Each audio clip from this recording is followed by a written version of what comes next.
Last year, there was a discussion about raising taxes, and one commissioner was looking to put that to a vote of the people.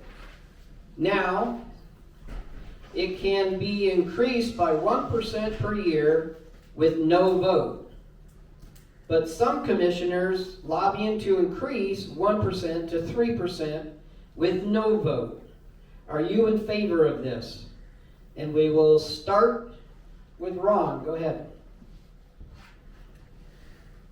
Yeah, try not to get you to repeat that. Are you turned on? Can you hear me? Get it all the way up. Rest it on your lip. On my lip. Yeah. Can you hear me on this one a little better? Yes. Yeah, okay. Last year, not 100% sure on the question.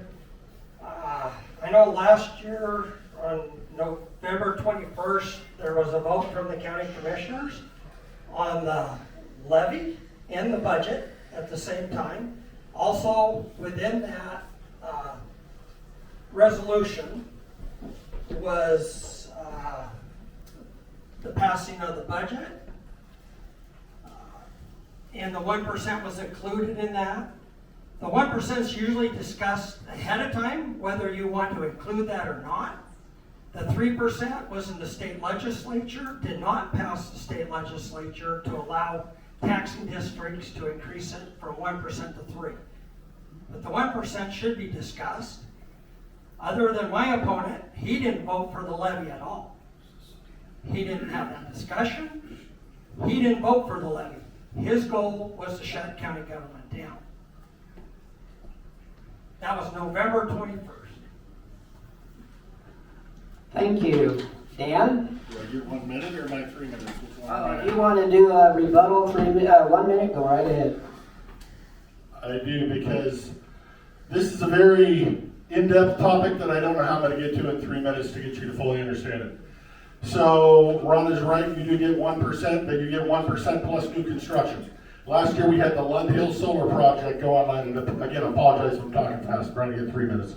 Lund Hill Solar Project went online. That new construction was about $120,000. The problem with green energy is we currently have a green energy tax shift, so any of these green energy projects that go online, they depreciate out over time, which means they eventually don't pay taxes and you pay what they were paying.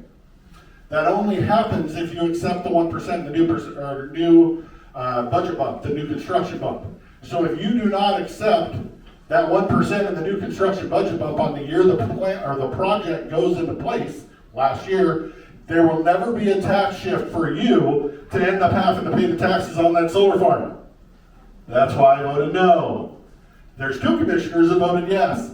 You will eventually be paying for the taxes on that solar farm. It's not my fault if Ron doesn't understand this.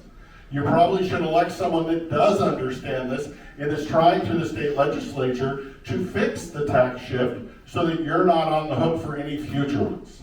That's my 1% rebuttal, or 1 minute rebuttal. 1 minute rebuttal, okay. Now, you can go ahead and talk 3 minutes. Why, thank you, sir. Glad to be here. Strategy. So anyway, now that you understand the 1% plus new construction, let's just call it the Democrat-controlled cities and counties in the state are pushing to change that to 3%. That was limited to 1% by voter initiative 20 years ago. So not only can the county commissioners raise your taxes 1% plus new construction, but so can the water district, the cemetery district, the hospital district, the fire district. They can all just take max out of there. So now figure out what your taxes went up last year. That might be $250 in increase. It could be $500. Let's just call that. We are currently the only Republican county in the state on a 2-to-1 vote. My seatmates that are sitting there and me voting no to lobby the state legislature to allow taxing districts to take 3% without a vote of the people. So whatever your tax increase was last year, $250 or $500, triple it if that goes through, and then compound it every year.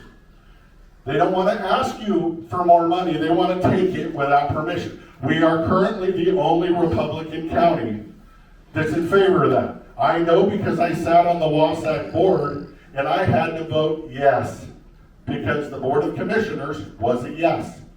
I was damn near in tears over it. And feel free to ask Amanda McKinney or any of the other commissioners that brought it up afterwards. It will devastate you.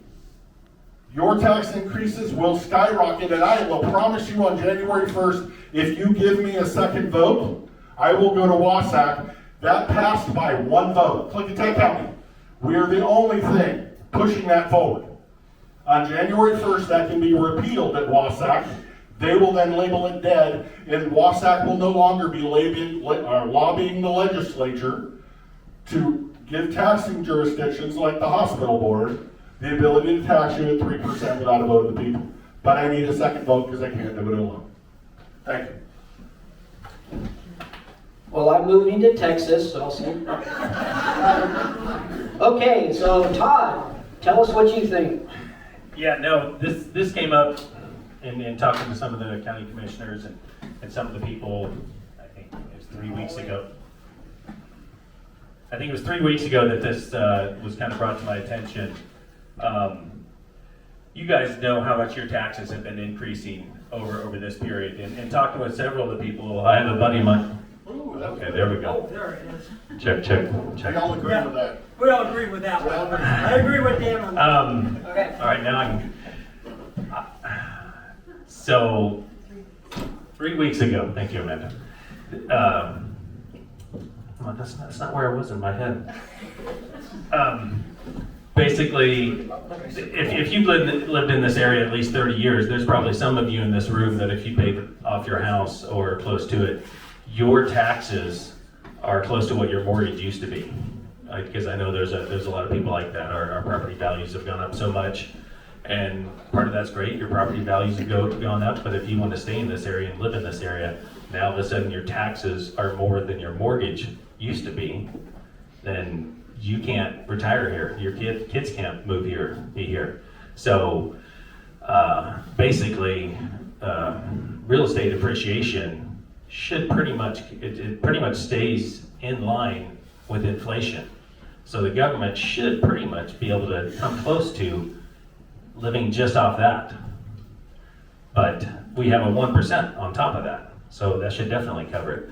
So making it 3% without a vote of the people, to me, is just insane. You guys should be able to decide that for yourselves.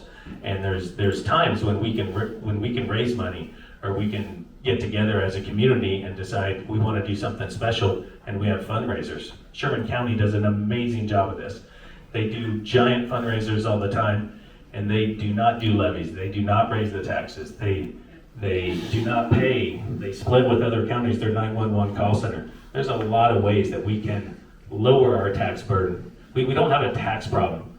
We have a spending problem. The government will spend as much money as you give them. And I guarantee you give them 3% this year, give them 5%, they'll spend it. They will 100% spend it. And you'll get a new road, a giant multi-million-dollar road that we got in the last couple of years that only serves a few houses. So there's a lot of issues, but I don't think we should be raising the taxes without the people's vote. Thank you. Thank you. Amanda? Well, please, no clap. Hello. Okay, you can hear. So, right out the gate, taxes. Now you can. Right out the gate, taxes are not my specialty, but I can tell you from talking to a lot of people, I am fully aware, and growing up here with the socioeconomic divide, our people cannot afford these drastic raises in taxes. I understand a little bit that yes, they can increase by 1, and I know that our county has lost a lot of funds with the losing of 2 contracts at the solid waste facility. But when you're thinking about jumping taxes by 3%, that's drastic. And I think Todd's right, that does really hurt families. And that is something that we do need as a people to be able to have our voices heard. it is gonna be hard moving forward, trying to come up with creative avenues for money. And I do think that there's some opportunities out there that aren't going to go on the resume.